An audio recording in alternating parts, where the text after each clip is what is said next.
come with me as a day in the life of a TV assistant for the QMJHL finals. Got in late, so got to get the 3-meat treat with the donair sauce and the mug of root beer. Yeah. Anyway, here's the view from my hotel room in Moncton. You know, vibes. This was the next morning. But time to get to the Avenir Center in downtown Moncton. There she is. Boots on the ground, back of the arena. And yeah, we had to have the dome truck come in. This is Pixel. We'll be working with her the entire series.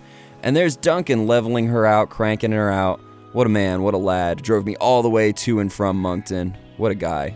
Spam Duncan comments. Anyway, so yeah, we got into the arena. Moncton was having their morning skate, and we were trying to make sense of just where we were going to run all these cables and how we were going to get over to the other side of the ice. But we ended up figuring it out. We did a thing called home running, which is where we run that cable underneath and over some seats, and then we had to run some cables through the very sleek and new-looking Wildcat locker room, which, man, just blew me away. Like, here's all of the Wildcats drafted to the NHL. They've got them all, a nice plaque there.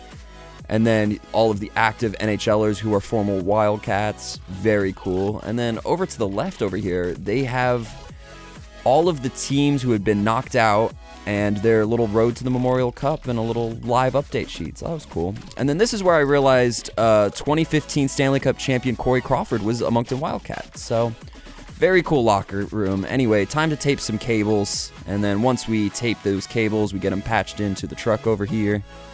And then I got some lunch, Timmy's and poutine, and it was just a lovely day for a walk in Moncton. But I Canadian maxed on this one as I ate my poutine right by the rink.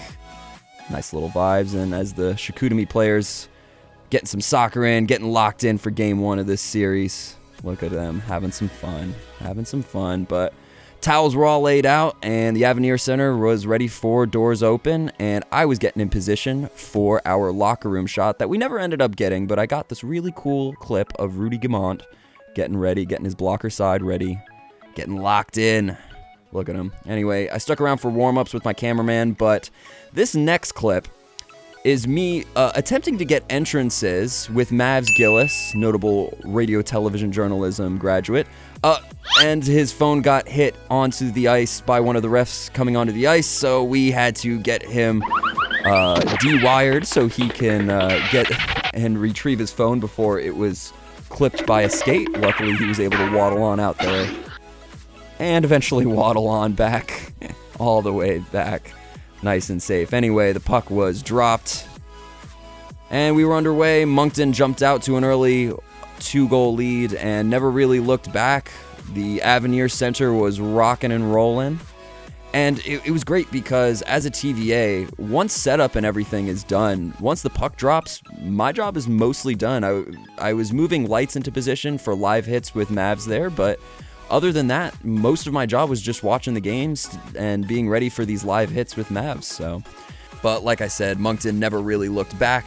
They would pick up the Game 1 victory. Here's Willie the Wildcat getting the crowd hyped up for that 1-0 series lead.